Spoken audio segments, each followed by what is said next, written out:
Hey everyone, hope all is well. Today we're going to further our discussion of persuasive speaking.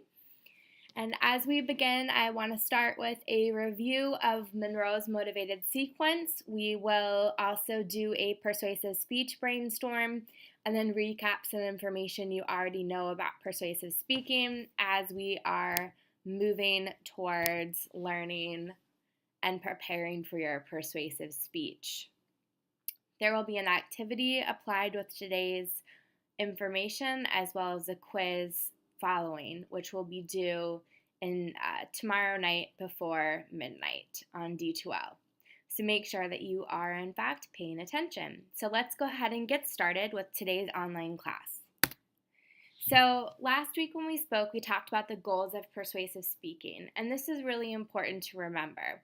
Our overall goal is that we want to get audience members to actually act, to do something. We want to influence their values, beliefs, or actions. So we want to influence audience members to take a particular action or to stop engaging in a particular action. We want to strengthen their commitment to a particular cause like global warming, or we want to weaken their commitment to a particular idea as well. And we would like to advocate for a specific action. So, in other words, we are trying to persuade them, and when we're finished, we want to make sure that a particular action is taken on the part of the audience members. So, how do we do this? Persuasive speeches use this thing that we call strategic discourse. And we talked a little bit about this last week, but I just want to go ahead and recap it for you today as we have this larger discussion. So,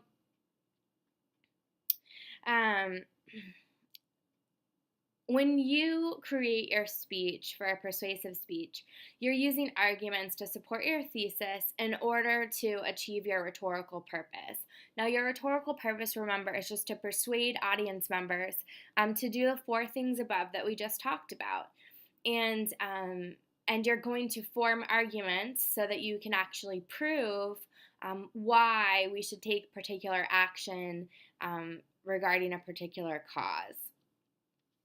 So, and we do this in an ethical manner, meaning that we're going to use valuable sources to back up our information using the proper oral source citation technique, which, just as a caveat, is according to author last name in this particular year in the publication outlet, and then open quotations, you deliver the information, close quotations.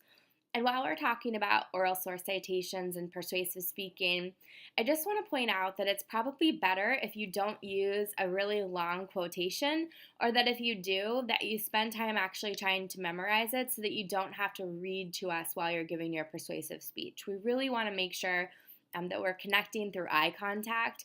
So that will be facilitated through some work on your end with content memorization in front of the mirror before. In terms of Monroe's motivated sequence, I'd like you to take out the outline that I gave you last week. And I just want you to remember that Monroe's motivated sequence is the philosophy we use for persuasive speaking. So the first section here, the attention section, is like the informative introduction. The action section is like the informative conclusion. So Monroe's motivated sequence, basically you have a speech with an introduction and a conclusion and three main points. The first main point is the needs section, which is where you present the problem. The second main point is a satisfaction section where you present all the possible solutions. And within the satisfaction section, you also want to provide what is called a two-sided refutational message. And this is where you're going to acknowledge your critics' arguments in the audience. So the reality is that while you're providing all these wonderful solutions to your problem, it's probably likely that you have audience members who are wondering, is it possible for this solution to actually be enacted? Is this solution actually possible? Or they might be thinking more blatantly, this is impossible, that solution will never work. So what you want to do is you want to spend some time, a couple of sentences, 3 or 4, acknowledging the critic's argument on a particular idea. and then talking about with evidence how your solutions can be enacted anyway. So in other words, consider their argument, but then refute their doubt with actual evidence proving that your solutions can be enacted. The third main point is your visualization section, and this is where you provide the ideal, best, and worst case scenario. So you're going to tell us what the world would look like if these actions that you mentioned and the solutions you mentioned are enacted to solve this problem, and you're going to tell us the worst case scenario if we do nothing. Now, I don't want you to skimp on this step. I want you to actually spend time and provide a case for the best and worst case scenario. Like a lawyer, use an argument to illustrate how the world would be better or worse if we do or do not take action. And then you have the action section, which is like the informative conclusion with an additional step. So as you end the typical conclusion section, you'll be working to provide a call to action. So we're going to go ahead and listen to the Monroe's Motivated Sequence video. And since you've got your outline out in front of you, I would like you to fill in the blanks here as well.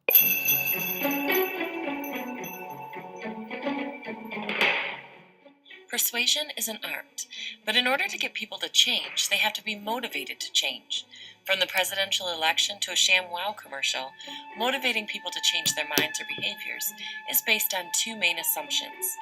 The first of these assumptions is that all people have needs. The second is that people can be persuaded by claims to satisfy their needs. For your final speech, you are required to prepare a speech that seeks to persuade not just people's minds or hearts, but also their actions. Persuasion is no easy task because people don't change for no reason. They have to feel like they have a personal need that will be met before they will even consider changing their mind or ways. So the burden lies on you, the speaker, to craft a speech that motivates people to act. But don't worry, if you follow a tried and true method of persuasion, your job of persuading an audience is much easier. This method is Monroe's Motivated Sequence, and the sequence consists of 5 steps. This method has been used since the 1930s and is probably the most effective way to get people to take action. At gunpoint, and shouldn't get you arrested. So let's take a look at the 5 steps and how they can be used when preparing a persuasive speech. The first of the motivated steps is attention.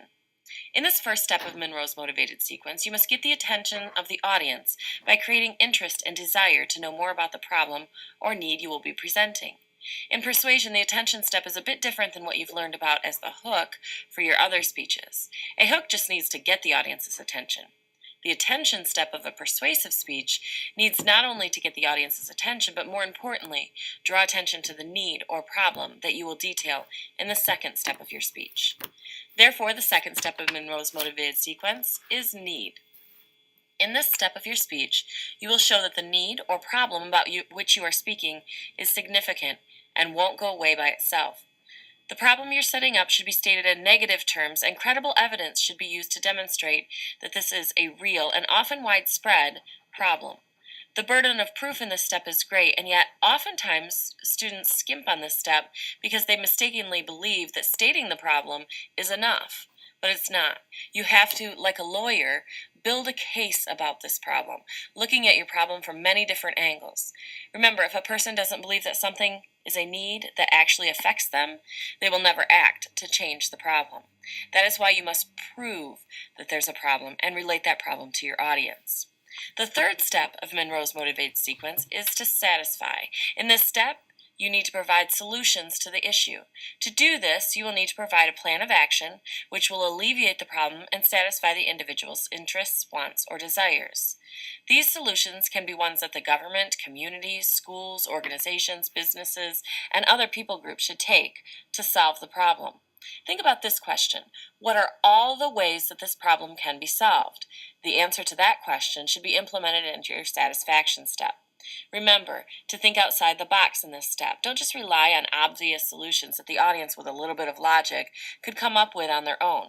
In this step, you should also address any objections your audience will have to what you propose.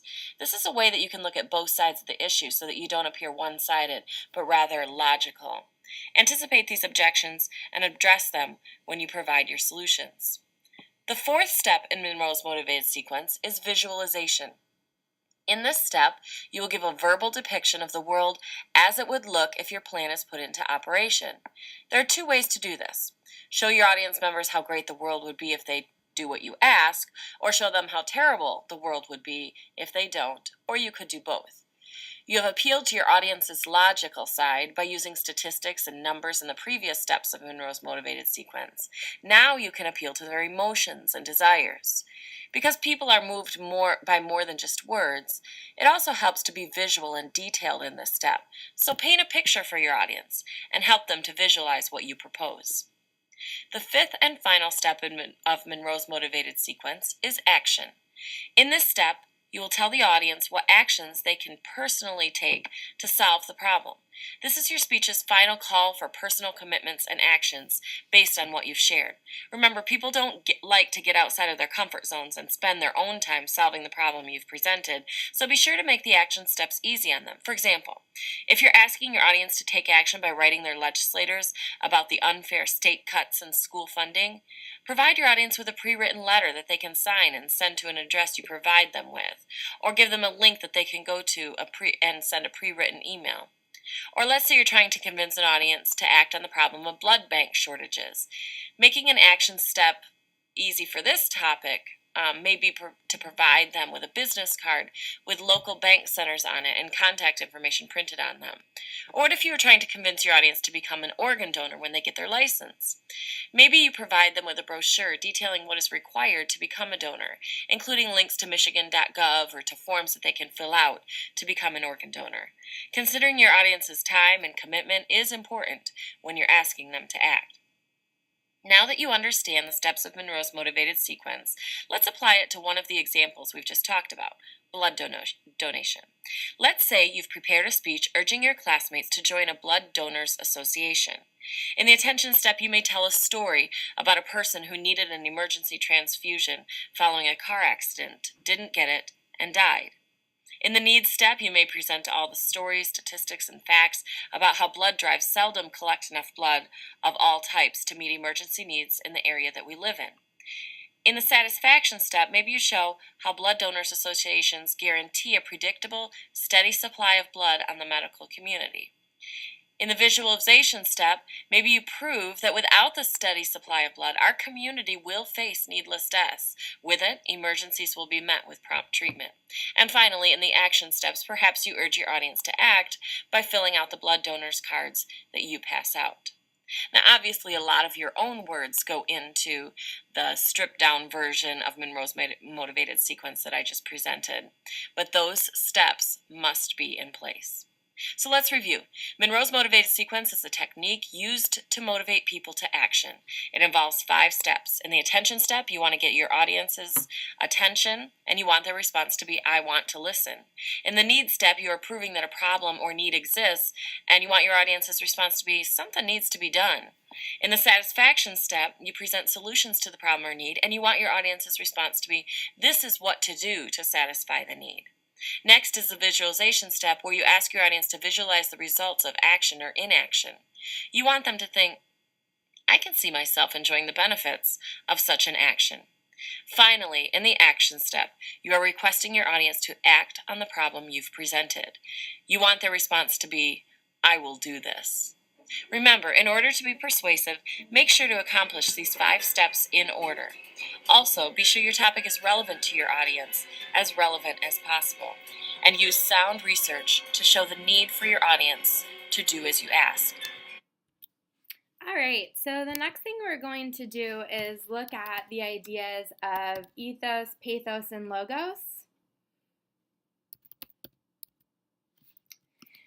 And these are important topics so that you can be actually persuasive in giving your actual persuasive speech. So You want to include these 3 elements in your persuasive speaking moments. So, ethos, pathos, and logos are used to help convince audience members. So, they're all Greek words, and they are from the beginning of communication and rhetoric, from the beginning of the field, way back to Aristotle. So, ethos refers to using evidence to demonstrate that you're credible and competent. So, one of the ways that you can show that you're a credible source is by providing information that isn't biased and citing your sources and making sure that the sources for the factual information you provide come from credible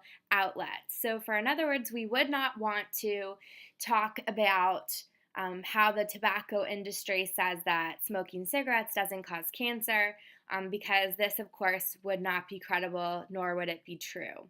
So, it's important to use information that is fair and unbiased and that presents your expertise in a particular way. Now, this is the reason why in the introduction we discuss our credentials and we show what our relationship is to the topic we're presenting. We talk about our experience with it in a way that is approachable and not pretentious. So we want to show that we have expertise in a particular area, and this contributes to our ethos. You can also increase ethos by appearing to look competent and put together. In terms of pathos has to do with emotional appeal. And throughout your persuasive speech, you're going to be telling stories and providing factual information that appeals to the audience's emotions. So you want to make them feel a particular way. You want to evoke emotions as you're speaking.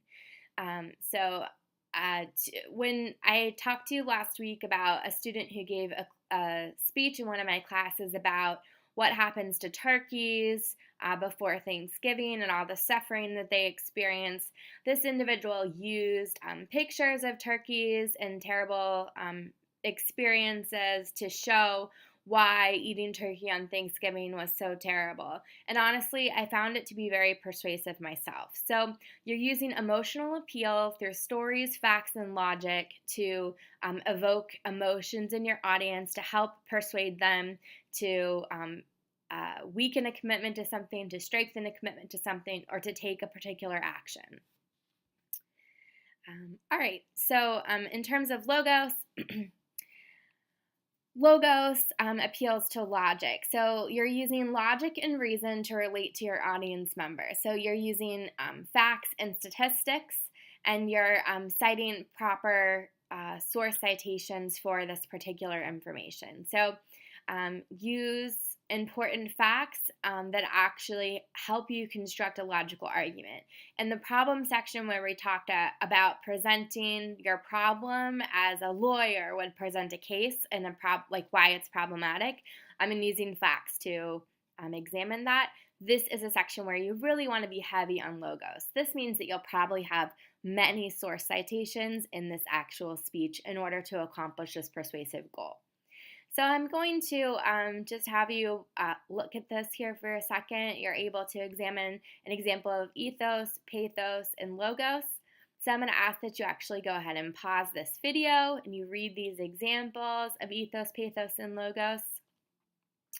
And then we'll head on back to the PowerPoint. So you're going to pause, and I am actually going to continue on to the next part of the lecture. But go ahead and pause and read these examples before the next section continues.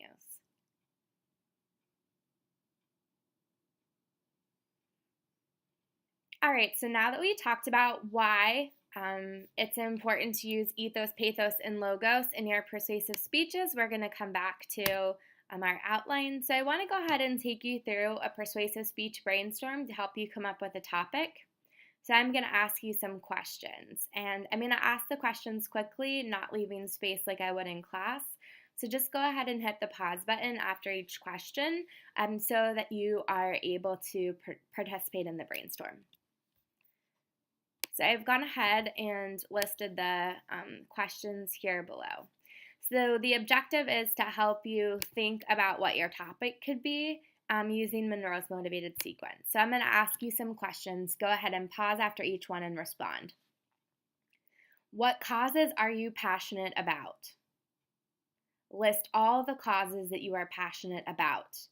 Go ahead and set a timer and give yourself 2 minutes to respond to each question. Circle the two most important causes you wrote down. For the next question, what specifically are you passionate about regarding these causes? What specifically about these 2 causes are you passionate about? Again, set your timer, give yourself 2 minutes, and continue writing. For the next question, what is problematic and should be resolved? What is problematic about this particular cause and should be resolved? Next question, what are all the possible solutions to this problem?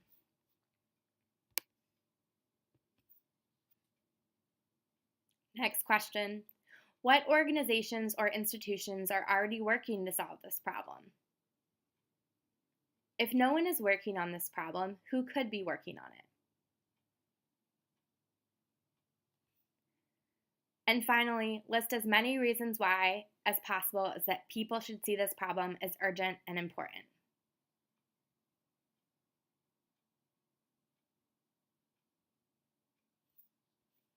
All right, so let's go ahead and go back to Monroe's motivated sequence. What I would like you to do is, for Wednesday's class, you need to come up with a topic. And tonight on D2L, I would like you, before 11:30, to send me your topic with the attention and action section completed. And that will complete our assignment for today and our online class. I hope you enjoyed our conversation, and I will see you in the next face-to-face class. Thank you so much.